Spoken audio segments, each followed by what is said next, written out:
Flashback. A couple of years ago. Hank Pym's lab, where Dr. Hank Pym, also known as Yellow Jacket, and his close friend Dr. Bill Foster examining a project that Foster has been working on. Hank tells Bill that this is his masterpiece. "This is your Nobel Prize in Science right here," he exclaims as they stand in the middle of the messy lab. Hank jokes that if the machine humps, then they should toss in a Grammy too. Bill replies that he did base it on Hank's particle theories, and one day it dawned on him that if a person can shrink out of this universe and into the microverse, then what would happen if they altered their vibrational frequency at the exact moment they shunted between dimensions? "A dimensional wave inducer," Hank remarks. "Cheap and efficient travel to any dimension in all of space and time," Bill tells him. "I think I'm in love," Hank exclaims, touching the device. "A hen?" A voice exclaims, as Janet, also known as the Wasp, enters the lab. "So, are you boys gonna spend all day down here, playing with your slide rules?" Hank barely looks at his ex-wife when he tells her that they will just be another minute. "Fine. Hi, Bill." Jan replies. "Hi, Jan." Bill replies back, before Janet tells Hank not to forget that they have some important matters to discuss. Hank doesn't respond. Instead, he turns to Bill and suggests they open the bad boy up. Goliath tells Yellow Jacket that it will take a lot more than a minute, to which Hank assures him Jan can wait. "But this device of yours is going to change the world. It'll open all kinds of doors. Doors we've never dreamed of." Present, Hank Pym's lab, where indeed all kinds of doors have opened as the members of Hank's team of Avengers, Johnny Walker, Pietro, Quicksilver Maximoff, the Mighty Hercules, Cassie Lang, the New Vision, also called Jonas, Jocasta, and Hank Pym himself, now known as the Wasp, along with Hercules' sidekick, Amadeus Cho, find themselves stepping through a bizarre set of doors, all leading to the same position, but from different angles, some arriving upside down. Moments later, the heroes appear on normal ground while Hercules remarks, "Well, that was vexing." while Cho asks, "Since when do most of our magic doors go to, well, nowhere?" Jocasta explains that it is her fault, as she severed their link to Earth. Hank adds that his lab exists in a side dimension, so without that link, its dimensional doorways will fade, revealing that in under 2 days, they will all be gone. "So, what's the problem, Doc?" Walker asks, adding that is plenty of time for Pym to pack up his Bunsen burners and bug out before announcing that some of them have work to do. "If one of you ladies could point out the door to Lassa." The handsome hero's voice trails off, while Edwin Jarvis approaches the team and asks his companions if they are going to Tibet. Quicksilver explains that only he and US Agent are going. "Now, you are off making tea. We got an assignment from the Global Reaction Agency. It's a two-man job. Fate of the world." That kind of stuff, Johnny adds, while Pym complains that the Avengers are not even part of their organization for 10 minutes, and they are already sending dispatches through their only working trans-dimensional mail slot. Jocasta motions to a doorway and tells John Walker and Quicksilver that there are currently no doorways to Tibet, but this one is going to China, and that is as close as they can get them right now. "I hope that won't put you out." The robotic heroine adds, "Not at all," Pietro tells Jocasta, while thinking to himself that he is not sure how much longer he can stand this, as he is only part of this team to reunite with his sister. Except since he joined their ranks, Wanda has remained noticeably absent. "As much as it pains me, I must be patient." The mutant speedster tells himself. As Walker and Quicksilver depart, Pym tells them that if they do not hear from the rest of the team within 2 days, it probably means that they cannot bring the two of them back. And chances are they will need to find their own way home. Pietro tells Pym not to worry about them. "You incompetent twit." Is what he's really thinking, adding that Pym has more important things to worry about. "Idiot." Stature turns to Pym and addressing him as Uncle Hank like she usually does.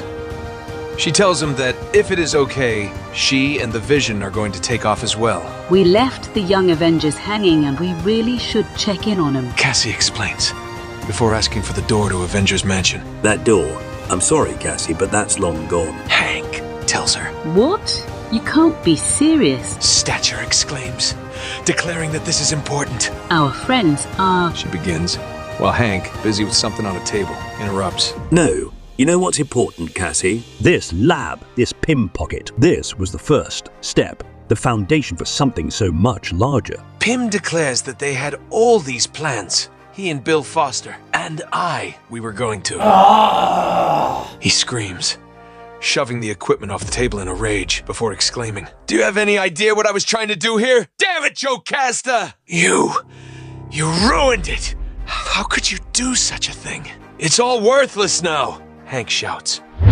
In the adjoining room, Jocasta covers her face with a hand. Madame Jocasta? Jarvis asks.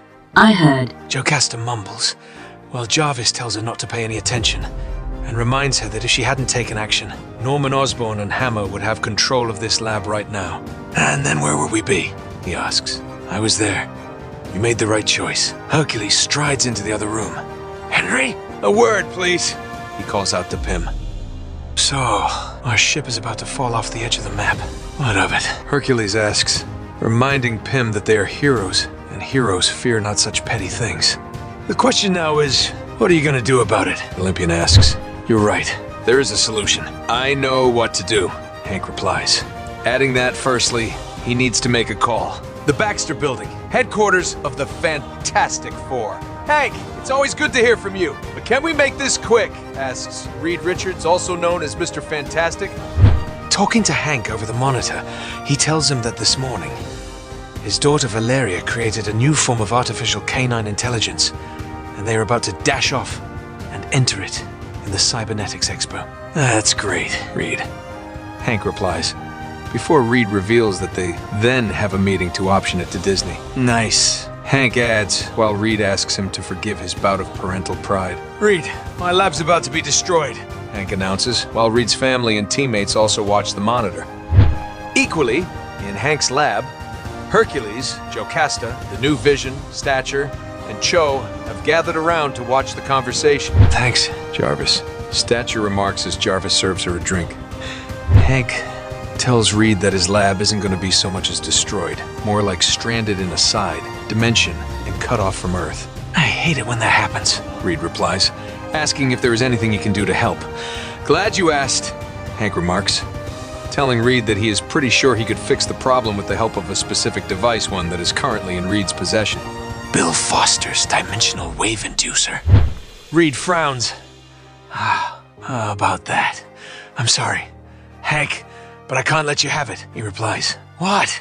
"Reed, I helped Bill Foster build that thing. It's partly mine." Hank snaps back, annoyed. Reed reveals that Goliath left it to the thing in his will. "I think it's best that it stays with the Fantastic Four," Reed announces. Hank looks troubled and tells Reed that after Bill died, the device was actually left to him. "But I wasn't on Earth at the time because I'd been replaced by a Skrull. It went to Ben by default." Hank declares now that he is back. The real him. He would like to have the device. I really need it now." "No," Reed replies. "No. Why the hell not?" Hank asks. Mr. Fantastic points out that the dimensional wave inducer is a powerful device. "It's big science, and I don't trust you around big science. Not when you're like this." "Like what?" Hank retorts. "Unstable," Reed replies, remarking that Hank has been through a lot recently. His Skrull abduction, the deaths of Jane, Bill, and Captain America. "It's been a lot for you to take in." "Reed!" Susan begins, but Reed continues, remarking that, in the past, when Hank has been unstable, he has altered his own biochemistry and built killer robots. "Ultron was an accident. I never meant." Hank begins, but Reed interrupts. "What about Salvation One, the robot you attacked the Avengers with? Do you remember that?" Reed asks. Pym exclaims that is ancient history. Asks Reed if he wants to talk recent history. "Oh, this is getting ugly," Ben remarks, while Pym declares that he isn't the one who built the clone cyborg hybrid that murdered Bill Foster. "And when the God of Chaos returned to destroy all of reality, I wasn't the guy trapped inside a TV set. Oh, I was the guy saving Earth," Hank exclaims. Hank adds that if there is some reason he should have the inducer, it's because it is based on his Pym particles. That may be the case, but we both know. "I know more about Pym particles than you," Reed replies, causing Cassie to spit her drink out in shock, and Amadeus exclaim, "Ah, snap!" "Dr. Richards," Pym remarks. "Hank?" Reed asks, "It's on!" "Bitch," Hank snaps back, causing the Fantastic Four to look on in horror. Before the transmission is terminated, the Human Torch kneels over with laughter. "Classic! Tell me we got that on tape!" he exclaims, while the Thing asks Reed what he was thinking. Reed walks away from the others, but Susan follows him, telling her husband to call Pym back right now and apologize. "For what?" Reed asks. Back in Hank's lab, the remaining Avengers and Amadeus gather around a meeting table with a holographic display of the Baxter building. "Ladies, gentlemen, this is our new target," Tim announces, explaining to his allies that, upon any breach, the site goes into complete lockdown down to a molecular level. From that point on, the only way in or out is through a DNA-encoded security key on each member's uniform. An image of the Thing appears in a hologram, demonstrating the security key, before two images of robots appear as Hank informs the others that the interior of the building is regularly patrolled by humanoid experimental robots with integrated electronics and recycled doombots. Hank reveals that there is a rooftop access point that is primarily used for the Fantastic Four's Pogo plane, a long-range vehicle that doubles as an escape pod. "Is that how you're planning to make your exit?" Jonas asks. "No," Hank replies, revealing that getting the Fantastic Four to use it is part of his plan. Hank calls out to Jarvis, asking him if he could help with the next part of his presentation. "Of course, Master Pym. Anything to be of service," Jarvis replies as he enters the light, causing Cassie to scream. "Jarvis! He's still a Skrull!" she exclaims. "Smite him! Hercules booms!" Everyone moves towards the Jarvis Skrull, but Hank tells everyone to stand down. "Huck, no smiting," he adds, before telling Edwin that he thinks they have made their point, and asks him to turn the image inducer off. "Thank you, sir. Green is never my color," Jarvis replies. "Image inducer. Right." Cho mumbles. Jarvis returns to his true form, explaining that the image inducer is a device which creates holographic disguises, and tells his companions that they will all be outfitted with them shortly. The new Vision replies that there is no need for him, as his circuitry already contains an image inducer. "As does mine," Jocasta remarks, as the two of them shift into their disguises. "True, but I've made some improvements." These models also emit a special signal, Hank reveals, holding up the new image inducers. Hank informs everyone that after the Skrull invasion, Reed created a more sensitive Skrull detection system, but that it has a basic flaw. It assumes no one would want to be detected as a Skrull. Hank tells everyone that he will see them in a few hours, as he needs to manufacture more of them for the assault.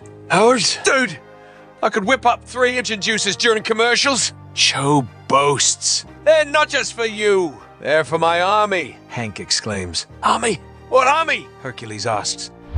Meanwhile, in China, Walker and Quicksilver stand in the city. "Great magic doorway, Pym. This, the best he can do. We're days away by train, half a day by air, and you're dressed like Captain America in the middle of communist China," Quicksilver points out. "There is that," Walker agrees, before Quicksilver decides that Walker looks like a bad Chinese knockoff of Captain America. "So, maybe we're fine," he points out. "Start, Maximoff," Walker tells him, before suggesting that Quicksilver could run them there. "Just put me on your back," and Walker begins, before Quicksilver asks him if he is insane. "You weigh over 300 pounds, Pietro points out. Walker motions to a pedal cart and suggests he could commandeer one of them. "Then you could," he begins, but again, Quicksilver interrupts. "Not in a million years, you muscle-bound." "Wait, we're being watched," Walker reveals. "Up there!" Walker exclaims, motioning to where someone is moving towards them. Walker throws his shield, misses by an inch. "Already bored," Quicksilver mutters as the assailant throws something at Walker, which slices along his glove. "What say we cut to the chase?" Quicksilver exclaims as he speeds up the side of a building and grabs the assailant, who laughs and exclaims, "That was most impressive. Pietro Maximoff, the mutant speedster. We must do that again. Sometime." A woman with long black hair, clad in black with red and yellow markings on her costume. "I know who I am." "Who are you?" Pietro asks. The Chinese woman introduces herself as Ban Luck, an international agent of Grandpa. "The Global Reaction Agency for..." she begins. But Walker interrupts. "Mysterious paranormal activity. We know. You signed up yesterday. Before asking Ban Luck what the meaning of this is, as he pulls her throwing device from his glove. Ban replies that she is their contact here in Asia, to which Walker tells her that she has a funny way of showing it. Sorry. Reflex, Banluck replies, before asking Walker if she could have her weapon back. Oh, you broke my heart, she exclaims, before telling the Avengers that if they will follow her, she has arranged some transportation for her. 1 second. Walker tells Banluck, informing her that they are still a little fuzzy on the details for this mission. Banluck replies that according to their spy satellites, they believe the Inhumans are forming an alliance with Communist China. If this happens, it could tip the global balance of power. We have to get to the bottom of this. Banluck remarks, explaining that is why they sent for Quicksilver. Telling him that as of yesterday, he became their top specialist on the Inhumans of Atullan. Unless you have a problem with that, she asks. No, not at all, Pietro replies. Soon, on Yancey Street, inside the Grim Youth Center, the Thing is coaching some kids. I want to see some clobbering. He tells them as the workout using punching bags. That's the stuff. Just remember, you gotta pound anything here on Yancey Street, you come in here and hit the bags for a while. Suddenly, another youth approaches the Thing. Mr. Grimm, get over here. You gotta see this. The Thing tells the kid that if one of his pals is hanging around with a water balloon, but the child replies, "Oh man, it's your guys in the Fantastic Four! I think they need you!" the kid exclaims. The Thing goes outside and sees the FF flare signal in the sky, and the pogo plane taking off without him. Something's going down at the Baxter building, Ben remarks, making his way over there. He tells his teammates to hang on as he is coming, when suddenly a voice booms. "You aren't going anywhere." It's the Red Hulk who steps in front of the Thing. No, you! The Hulk Thing exclaims, annoyed. Oh, Red Hulk. Or Rulk, or whatever you're calling yourself. Don't worry about it. After today, they'll just call me that guy who killed the Thing. The Red Hulk replies, "You want to fight? Fine by me. I've been dying for a rematch with you, you big walking tomato." The Thing replies, "Oh, you'll be dying, all right?" The Red Hulk retorts, "Enough talk! It's clobbering time!" The Thing booms as the two behemoths rush toward each other. The Thing, of course, unaware that his opponent is actually Hercules in disguise.